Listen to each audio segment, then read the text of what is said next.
Well, Maggie, color me shocked. This is our 54th Diablo 4 episode. It really feels like it, doesn't it? Since the game came out, we did act by act coverage when the game came out, and that was rocky. Looking back on it, it was not the coverage that was fun, but I don't know. That's not for us to decide. The state of the game was so shaky. It was just so in flux. Yes, it was. Every act felt like kind of playing a different game because the balancing was so off. Some of the campaign acts were wonky. Some were amazing, and some were like, ugh. Right, so it was like, are we talking about the act right now, or are we talking about the current state of the game and what the developers, the updates they've done and the patches they've done? Because when I look back on the game, I have very positive feelings. I have concerns, but very positive feelings and experiences at this point. But looking at it like at these little time capsules, these moments and episodes we've done, it's a crapshoot. Right. But I'm very happy to say that this episode, covering the second season of Diablo 4, because it's a live game, we've done the campaign. I did a little solo episode, just the Dark Midnight of the Soul, talking about Season of the Malignant. I didn't even attempt that season, by the way. No. That's why I wasn't on there. Yeah. But luckily, you tried out this season. Yes. Season 2, which is called Season of Blood. And I think we both have much more positive feelings about this. This has been my favorite, like the best experience with this game that I've had, has been this season. And normally I'm not much of a season person. Like we've talked about before on a lot of our gaming episodes that I like story, I like the campaign, I like to really get into what I think of as the main part of the game, like the real game. The season is just like extra stuff. But I've had so much fun with this for lots of reasons, which I'm excited to get into. I think I can guess what the number one reason is that you've enjoyed this season. Yeah. Because it's the same reason that I enjoyed the season. And it's the same reason that Tristan enjoyed the main game. Uh-huh. Because we followed his recommendation. And we both dove in on the only... the only class worth playing. The best class worth playing in the game, which is the Rogue. Looking back, I remember when they were, promoting the game, announcing the new classes, and they announced the Rogue. And I remember being so excited because it was a class that had not existed in Diablo 3. Just the way they described it sounded so cool. And for some reason, when Diablo 4 launched and we were going to play together, I thought, I will play like a Necro with Cam, and then I will play my own solo campaign as a Rogue. I don't know why I didn't just dive right into Rogue. So to recap, people, just because it's been a little while now, when you first played the game, what class were you? Necromancer. And overall thoughts of that class? Mid. Even, it was bad at first, but I don't think it was because of the class. I think it was because of the balancing in the game. Once they had solved a lot of those problems, it was better, but I never found my Necro to be particularly fun. It always felt like I was struggling to stay alive. My first class was the Barbarian, which I think went from terrible to tolerable. Yeah, you really hated your Barbarian. I felt so bad for you. And that was my favorite class in Diablo 3. Why didn't we just stop and start over? What were we doing? But then I played the Sorceress. Yes, on your own. Mm-hmm. And I liked that a lot more. You did, yeah. And then for the first season, I ran a Druid. That was a lot of fun too. But the Rogue is head and shoulders my favorite class I've played. Oh my gosh, it is so much fun. And I have a couple bullet points here to sort of flesh out this idea and explain why, at least for me, I think this is the best class I've played so far. Great. The big thing is the flexibility of combat. That is pretty cool. Because so many of these classes feel like they're dropped in one of two buckets, where it's either the Whirlwind Barbarian just does melee damage. Yeah. Or you have like a Necro that can only do ranged damage, and you're like a glass cannon, you die if anyone you're gets incredibly near you. Fragile. Yeah. Uh-huh. And the Rogue works at both ranges. Yes. It works close up, and it can do damage from far away. And you can build it to be more tailored to melee or more tailored to ranged combat as well. Right, which I appreciate in terms of build variety. But for me, because I like really frantic gameplay, I like being everywhere. If something's happening, I want to be right there. Yeah. Which also means if there are a bunch of monsters running onto the screen, I want to be able to take them out a little before they get to melee range. So I was able to build my Rogue for both distances. Yes. Basically, I would have the little resource generating the main attack, which would be more melee ranged. But then my most common attack besides that was rapid fire. Oh, yeah. So basically, I built this character as a Diablo 3 demon hunter. And I think this is the next evolution of that class. I was going to say, it's very similar to the Demon Hunter, which is the best class in Diablo 3, in my opinion. It's fast, it's fluid, it's fun. And if I can just drop this volley of arrows on whoever's running over and then like quick step over and start hacking them up with a dash, that's so much fun. It is a lot of fun. And setting the traps. And I have one skill where I forget what it's called, but it's like a shadow dash or something. Basically, shadow step? Yeah, I can like jump very quickly to an enemy and come up behind them and like slice their throat. And I do like a good amount of damage. And it basically makes me be able to add another dash, basically. It's very fun. There's a weird feeling with this type of game where you want the character to be able to do whatever urge pops into your head, you want to see that acted out on screen immediately. Yes. And the thing that really let me down with the Barbarian is that I was constantly waiting. Yeah, lots of cooldowns. To generate any respectable amount of my resource, rage or fury or whatever it is. Yeah. Or for just my cooldowns. And it was just a waiting game as I like slowly walked across the map. Yeah. The resource generation on the rogue is so well calibrated. Yeah, it is. I never felt like I was waiting or wasting my time. I always felt like I had options. Yeah. Or if I am waiting, I have plenty of other things I can be doing and not just like standing there hoping that you generate enough. Can you tell me and the audience a little bit about how you built your rogue? Because we played this together mostly in split screen with the same class, but it really felt like we were playing very different builds. Yeah, I should have maybe made sure I knew the names of all my skills, but I built it to be a more close range character because one thing I didn't like about Necromancer was I just felt so removed from everything. I don't mind a ranged class, but I think the more comfortable I get with gaming, the more I want to be in the thick of everything. It used to be that I wanted to be like very far away because I didn't know what I was doing and I didn't want to take damage. Now I feel more comfortable. And also the rogue is so fast. Because the Necromancer was not fast, and that was so annoying. The rogue is fast, so I can like dart around and hit a lot of enemies. So I've done a lot of close range stuff.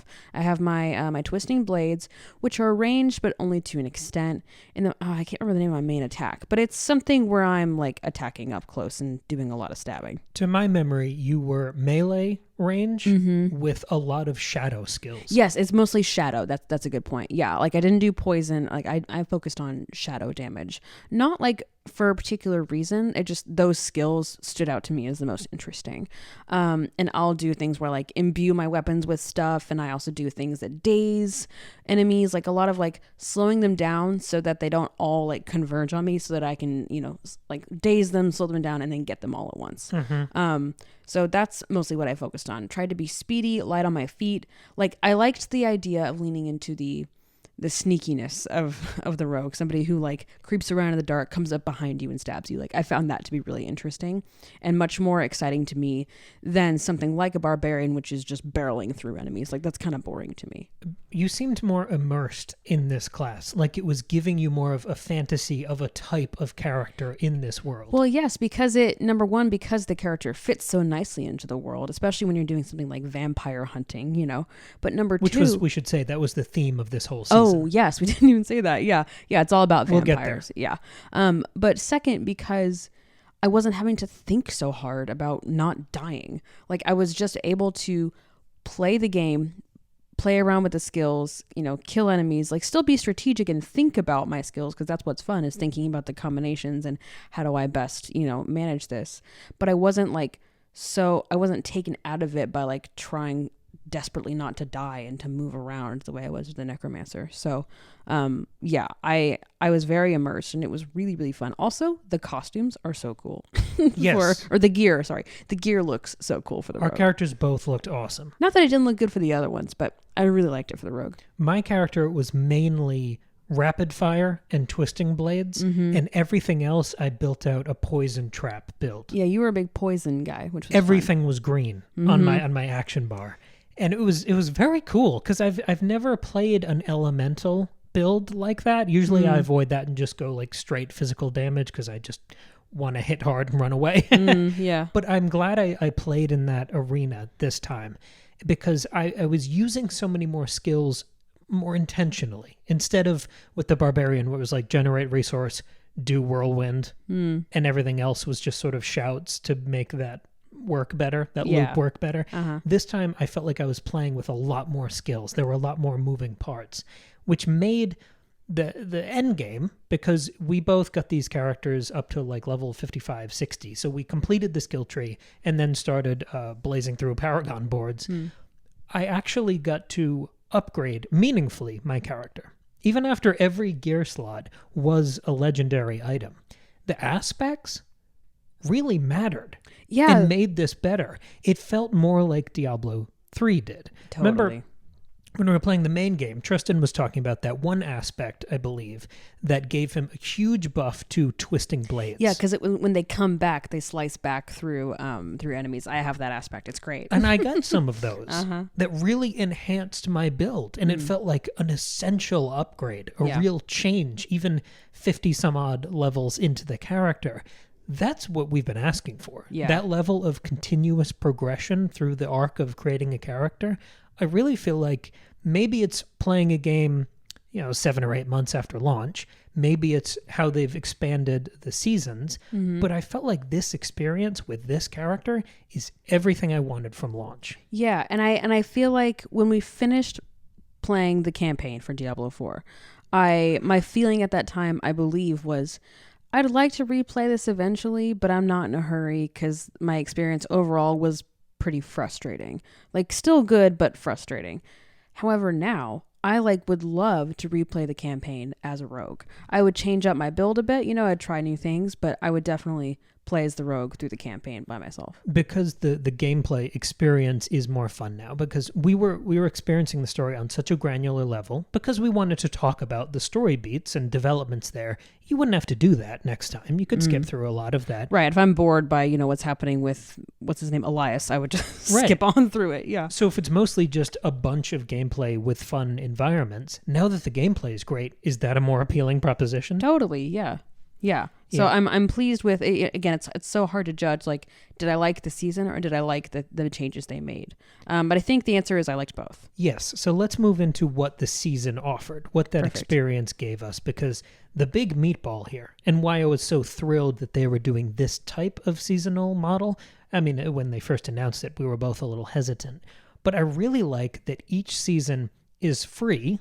Meaning you can do everything within the season. If you pay for the battle pass, you just get more rewards along the way. Yeah. Like it's gross, but so is part of this game. We do have to start with the monetization because that is the headache frequently in Diablo 4. And the season is free. You can just pay to get more rewards along the way. Yeah. But the fact that there was a story and that you could jump in without having to throw more money down. Yeah, I was going to say, like, we basically, how it works is through Kim's, like, Microsoft account, we had Battle Pass, or you had something more than I had. We had some freebie from a pre-order. I think when you got the extra special pre-order, whatever. But like we pre-ordered it so we could play early. That's right. But when I'm playing under my account, I don't have that Battle Pass stuff. So I have played the season without the extra stuff, and I have zero complaints. And I played it with. Yeah. But of course, I played Season of the Malignant without the Battle Pass. Yes. And it was fine. Yeah. I didn't, whatever. My horse looks kind of cool. Who cares? My horse still looks cool. I got cool gear from, I think, playing this season, so it was fine. But the big thing here is the story campaign, which is not gigantic, but it's fun. It was like 6 or 7 hours. It's vampire hunting. There's a new character you work with. There's Lord Zier, who's this big vampire lord. And you've been bitten by a vampire, and so there's all this concern about, are you turning? You get vampiric powers. Yes, right. Which you can control in the tab next to your inventory. And that bit was actually pretty fun. Can we talk about that for a second? Yeah, sure. Because at first, like, when it was first introduced, and, like, this whole new interface, and, like, talking about you have to get the little, what are those called? The little stamps that go on your gear. Seals or packs? Packs, yeah. I was PACTS? Yes. I was like very confused. Like, it was kind of a lot at first. But honestly, once you've like leveled up a bit and you've gotten enough gear, you don't think about it. Just every time you pick up packs, you just add them to your stuff. Yeah, like, it's quick. You can be really methodical about it. Make sure, I want a pact of divinity and I want a pact of what, I don't even know. But I didn't even, like, after a while, I didn't need to pay attention to that. And then you just like spend your blood. Potent blood? Potent, but yeah, something you like spend that? your blood, whatever. And then you just add them to your little mini skill tree. And it's like very easy and very fun. Yeah, and like, it gives you little gameplay upgrades. Little it just gives you perks. Upgrades. Yeah, it's like it helps you, like, it helps your damage. It helps you control enemies. Like it can help heal you. Like it's just really, really fun. Just like another skill tree to play with. The story campaign was fun.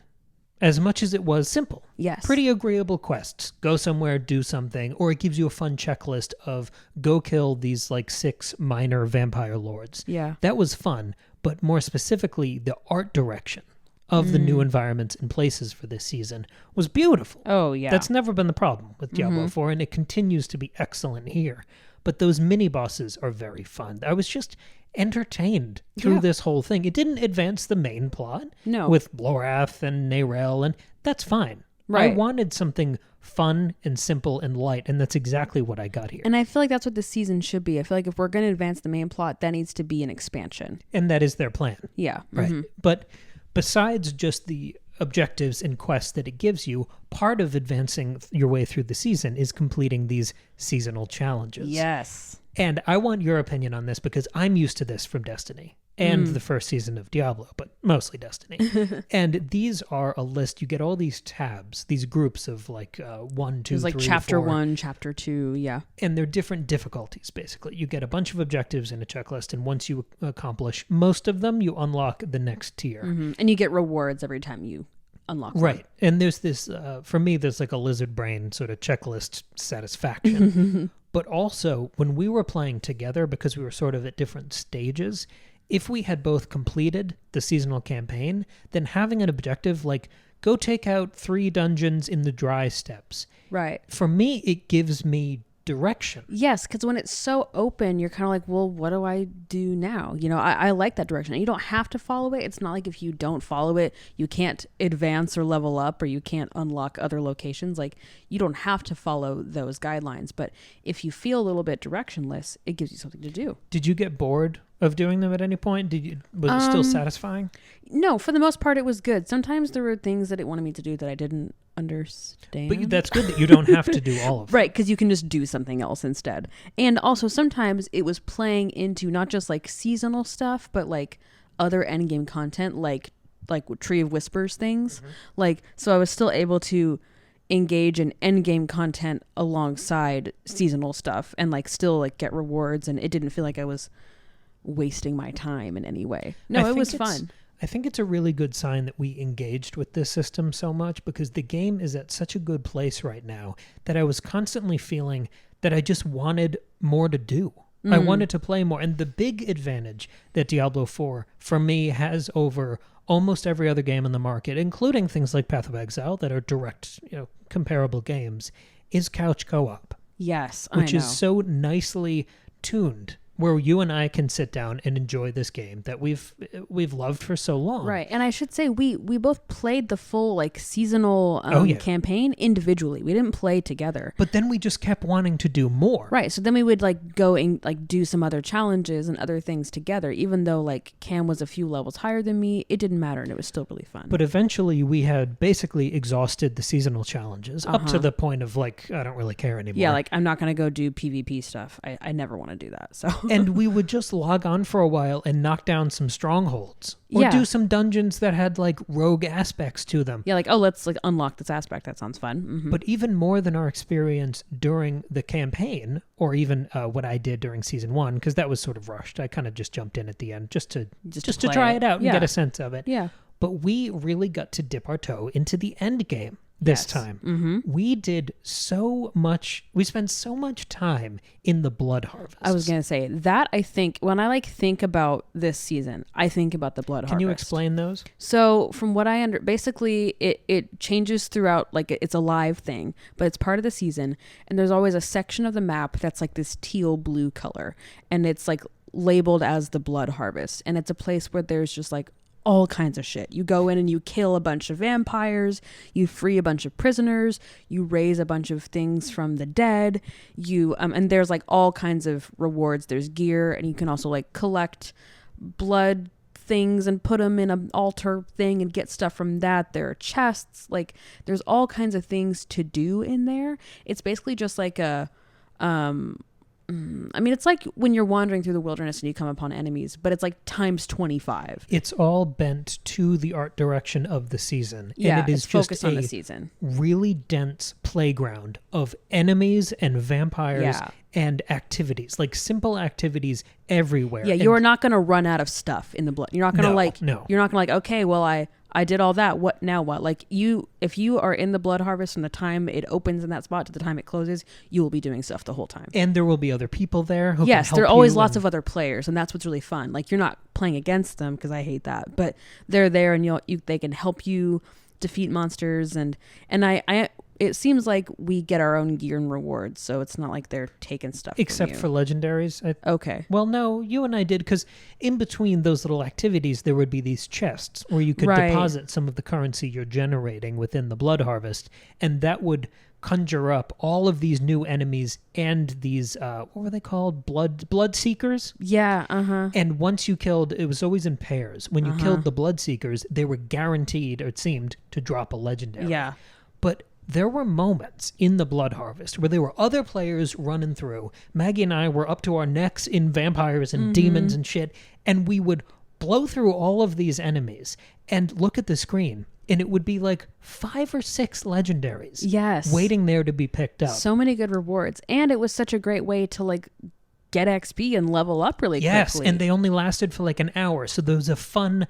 I mean, there were no stakes to it because it would regenerate someone else, but there was a sense of urgency and excitement to it. Yes, so it was like, oh, I want to like get over to the blood harvest before it closes so I can get all the stuff there. And it also just meant you got to go to a new location, and it was really fun. I didn't feel like I was being scammed or sold anything. No. It was beautiful to look at and rewarding to play. And it wasn't repetitive either. There was a lot of variety. It wasn't just vampires. There was enemy variety, like the different challenges you're doing, or sometimes you're like freeing some prisoners, sometimes you're like fighting to survive different waves of monsters, sometimes you're unlocking a chest, like it's all kinds of stuff. And not only would you be rewarded throughout while you're doing those activities, but once you completed them, they would count as whispers. So once you did a certain number of them, we fast travel over to the Tree of Whispers and we get a huge cache of other rewards. So you're also doing that. So yeah, it was really rewarding, literally, and fun. It was so, I mean, they're just like sugar rushes. They're great Diablo gameplay that I would put up there with my favorite activities and experiences from Diablo 3. It was also nice because you didn't have to stay in the blood harvest the whole time. You can just leave,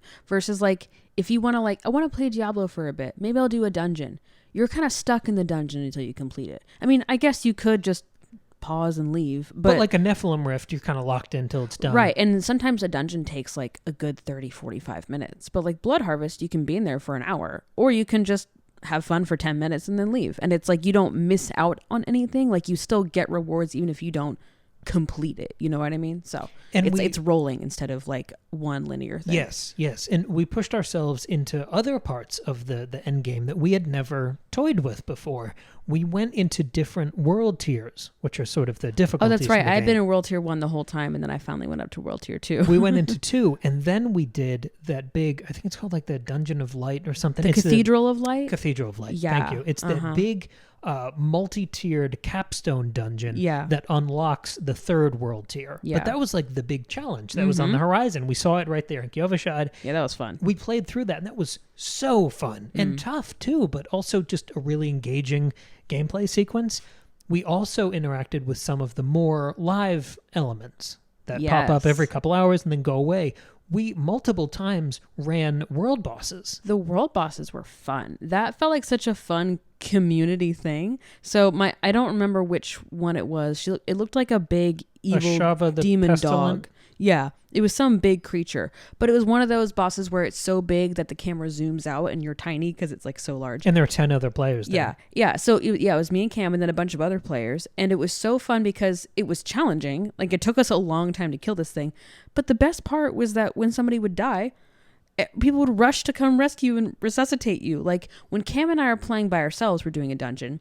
If one of us dies, obviously we revive the other. But if we both die, we lose the dungeon. You got to restart to start over wherever you were. Yeah. But of course, when there are these other players there, and you don't, even if Cam and I both died, the other players would revive us, and we'd do the same for them. And it was just this fun, like, communal thing because we're all trying to beat this thing. We're all trying to get rewards, and we're all gonna get rewards if we do it. And that was really, really fun. That's all you want is a huge ass demon popping up with 1,000,000 notches in the health bar, and we've just got to wail on it for 20 minutes. It was cool because like you and I were rogues. There were definitely one or two other rogues. There was a druid there. There was a necro, I think there was a barbarian. So like we got to see all these different classes interacting together, and that was really fun. The world boss is a really fun thing, and it's really fun on the map. It'll be like world boss spawning in 17 minutes or whatever. So you like okay, I'll go level up my gear for a bit. Maybe I'll go do a stronghold, and then I'll come back and do the world boss. And it was really fun. And maybe this would be a good point to zoom out. And we've done this the last number of Diablo 4 episodes and talk about, at this point in time, we're recording this early December, the state of the game as it is right now. Because we talked about this at the beginning. It has been very good and it has been very bad at different points in the last 7 or 8 months. But the big thing for me in this season is how the balancing was so much tighter than it used to be. Even across multiple world tiers, the game was engaging. It was challenging without being frustrating. Yes. It wasn't a waiting game. It wasn't just watching cooldowns and numbers slowly rotate on the screen. But it also wasn't like terribly easy either.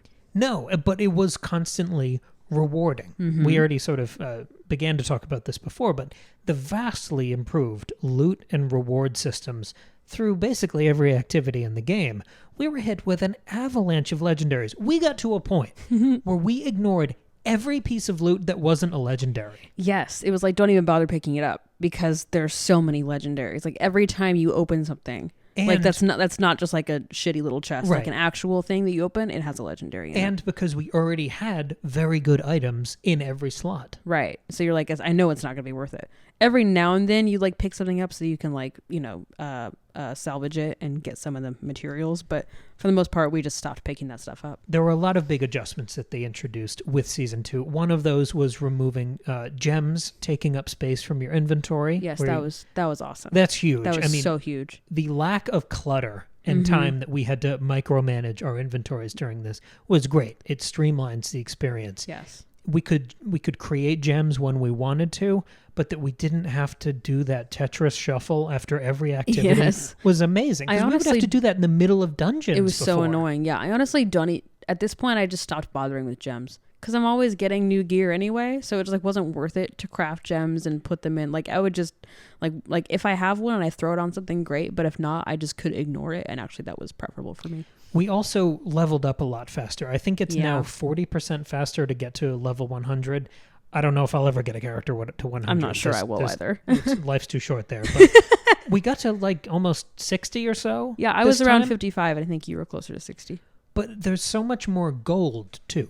So you're leveling faster, which keeps it more interesting, gives you more to do and play with and customize. But you also get more gold, which means that when we did fast travel back to Kyovashad, which is always fun, to go sell stuff at the blacksmith and upgrade stuff, and, I have to scrap this for an aspect. And those little, they're chores, but they're fun. It is fun because you're creating things that work the best for your character. But because we each had a couple million gold now.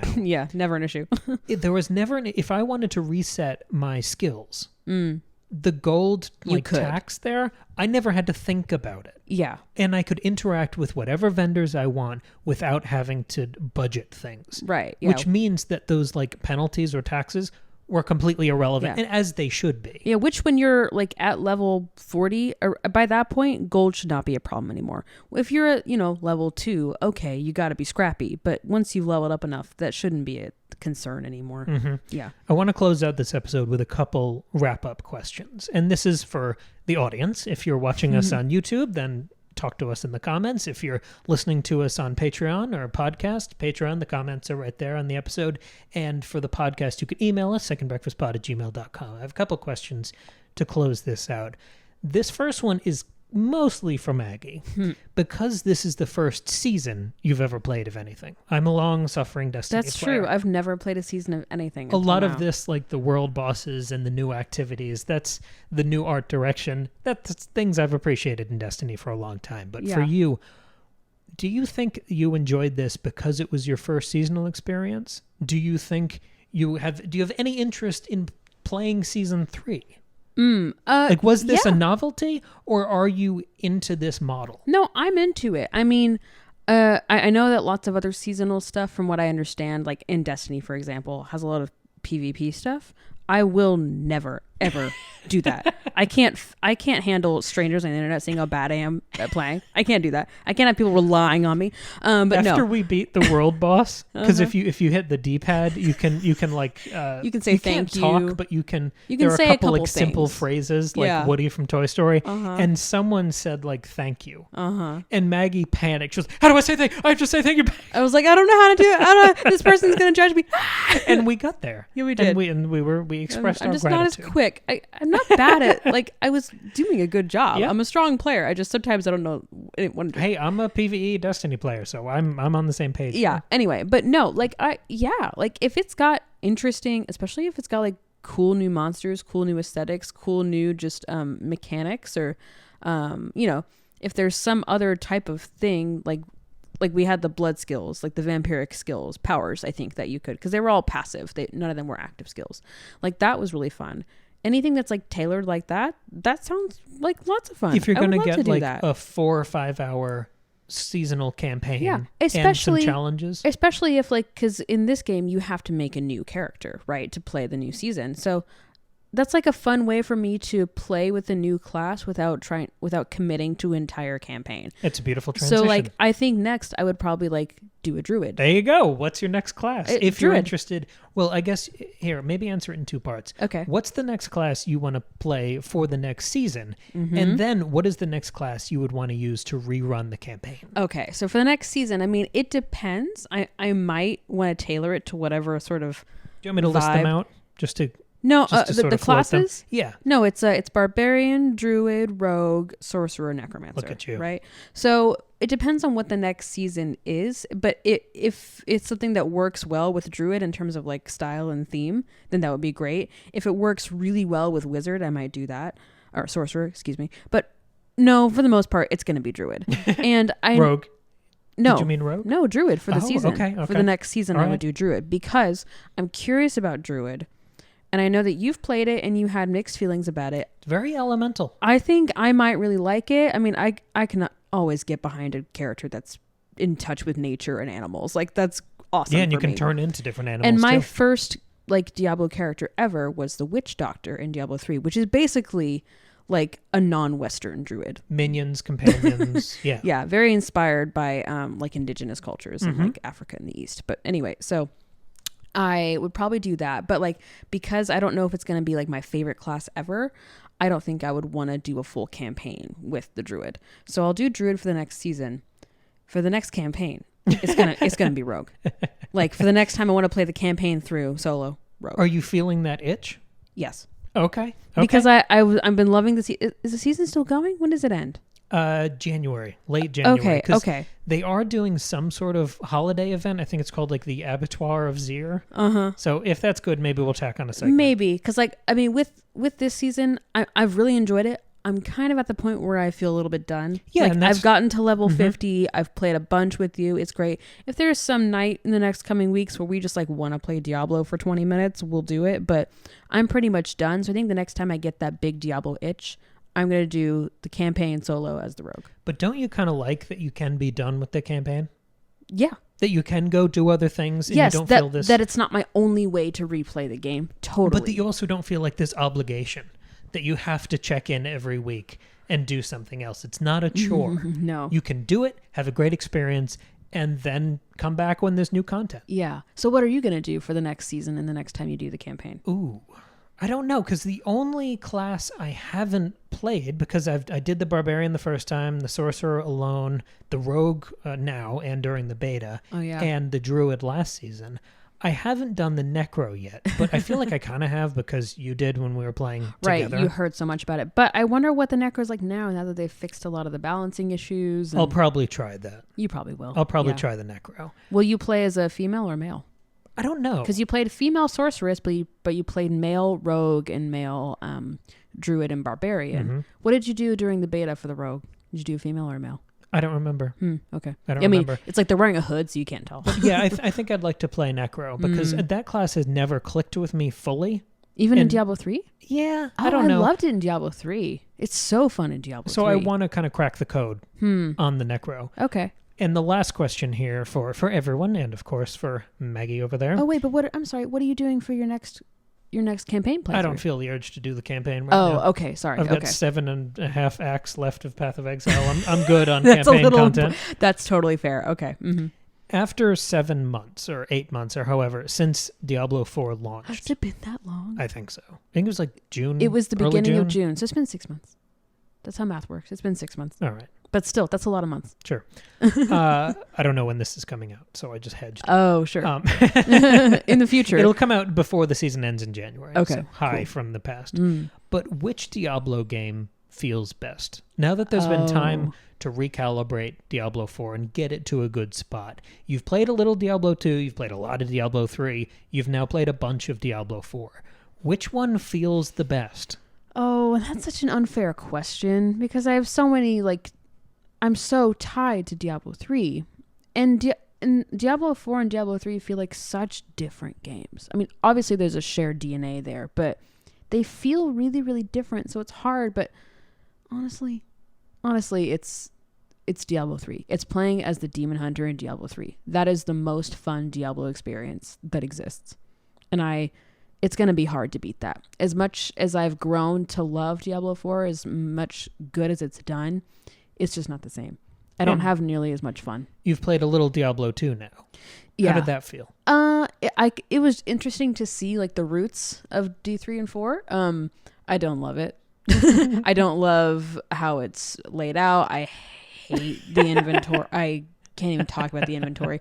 The skill tree is confusing. I don't like it. Nothing's going to beat the radial skill tree of D3. Nothing's going to beat that. That's the best thing. But I really didn't get far. I mean, I've played Diablo 2 for maybe 2 hours total. I've barely played it, but I didn't really like it. But I would still try it again.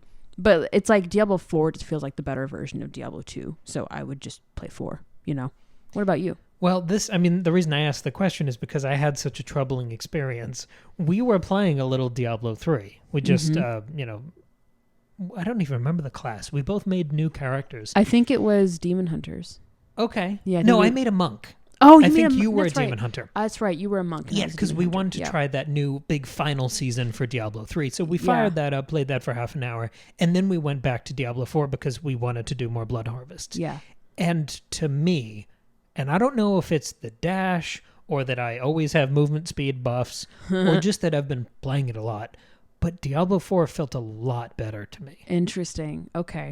I just felt like I could control the character more and faster. Yeah, I mean, well, you also had only gotten to level 8 in Diablo 3, so maybe I was very unsettled by this, but to me, Diablo 4 felt a lot better. I think you should, if you really want to do a full comparison, you should pull up one of your level 70 characters and do a Nephilim I rift. have a barbarian in Diablo 3. He's the most. He looks so cool. He is I can picture him right now. He's got that cool helmet. He's great. It's basically modeled after Act 4, I think it is, where you go to the high heavens. Yeah. So he looks like the front of the White House. He's got pillars and arches, and it's all white and gold. Yeah. And he's just a mountain. For me, that's my Crusader. The one that I dove deep into the story. I fully leveled up. My Crusader is my number one. If they added a Crusader, I would lose my shit. 4. I know. I said I love Demon Hunter. I do, but the Crusader is also really, really fun. Oh yeah. So yeah. Yeah. I don't know. Maybe that'll change again. But maybe this is the first time I've ever been able to say that I prefer 4 to 3. That's really interesting. Do we have any news at all about when the next season's going to come out? Because season 2 came right after season 1. It was so quick. Oh, the next season? Yeah. Yeah, it'll launch the same day this one ends. Oh, I'm saying, do we know anything about what it's going to be? No. That's interesting because that's coming up. They did start to tease the next expansion. Okay. Which I believe is late next year, and that will have a new class, but they've said it's a class that'll be entirely new to the franchise. That's exciting, honestly. I like when there's something brand new. Yeah. So that's I'm cool. very excited for that. But we'll have a new season the day that Season of the Blood ends. Well, I will definitely be playing it, and I'll probably play as the Druid. And you're going to play as, what did you say? Necro. Oh, Necro, that's right. Mm-hmm. Try it out, see what happens. Let's try it. Yeah, I'm so happy that we've been able to do a purely positive Me discussion. too. I have about no complaints Diablo 4. about the Season of Blood. Is that what it's called? Season of Blood. Season of I just did this quietly. I'm so sorry. Same brain fart. I'm trying to think. I I don't think I have a single complaint. Like, yeah, and it didn't. Honestly, it didn't trip over its own, with monetization. I wasn't like absolutely blown away, but I still loved it. It was fun. So I have no complaints about this season. I was going to say trip over its own balls. Is that a phrase? I don't think so. I don't want it to become my brain one. just served that up. It's like, this is what it didn't do. That's the worst thing I've ever heard. Don't you ever repeat that. That was horrible. But yeah, no, I really enjoyed this. And I've done everything I want to do, and I'm probably going to play more. And that's the highest compliment you can give a season. That is pretty great. Yeah. So this was lovely. Well done, D4. Yes. Coming back. Isn't it nice? It is nice. Isn't it nice when they do it right? It's nice when it took them 6 months to get it right. But whatever. They did We're here now. Well, 6 months and 11 years. We're here for the long haul. Yeah. But yeah, this was very positive. It was. So we're doing a lot more game episodes. I know. We're becoming a game podcast. What's going on? We're very ahead right now in where we've recorded, but we've done a bunch in the pipeline. We have lots coming, lots to be found. It's good. Follow the podcast, follow the YouTube, because we've always got our own gameplay running in the background of all of our game-related episodes. And we have new episodes every Tuesday and Friday. Tuesday is when this will have come out because we talk about all the other works of art that touch us on Tuesday. But Fridays are reserved for our long-form fantasy journeys, where we do chapter by chapter discussions and explorations through. We started with the world of Tolkien. We did all of those books, and then we did all 8 books in the Witcher series, and we've just started our brand new 3rd adventure through the world of Game of Thrones. Yes. So every Friday on podcast services and on YouTube, we will have a new episode going through a new chapter. Yeah, so if you're here for Diablo, but like you love fantasy, then jump over there because we got lots of fun stuff over there. And if you want even more content from us, where can they go for that, Maggie? They can go to patreon.com/secondbreakfastpod. For $2 a month, you get a bonus episode. Sometimes we do little breakfast buffets, we call them, where we talk about a bunch of things. Sometimes we just focus on one specific work of art. And not only do you get one episode a month, you also get access to the full back catalog of bonus episodes. We've been doing bonus content for like a year and a half now, something like that. So lots for you to explore there. Plus, for Diablo fans only, we've been, although, is this after Christmas? This is Maggie's obsession. Is this coming out after Christmas? Maybe we'll keep it up year round. Well, we've been talking about so adding our patrons to our Christmas tree of whispers. So if you become a patron, your head could appear on our Christmas tree of whispers. We're going to, if it's past Christmas, it's on the Instagram and go check it out. If not, it's going to be, so look out for it.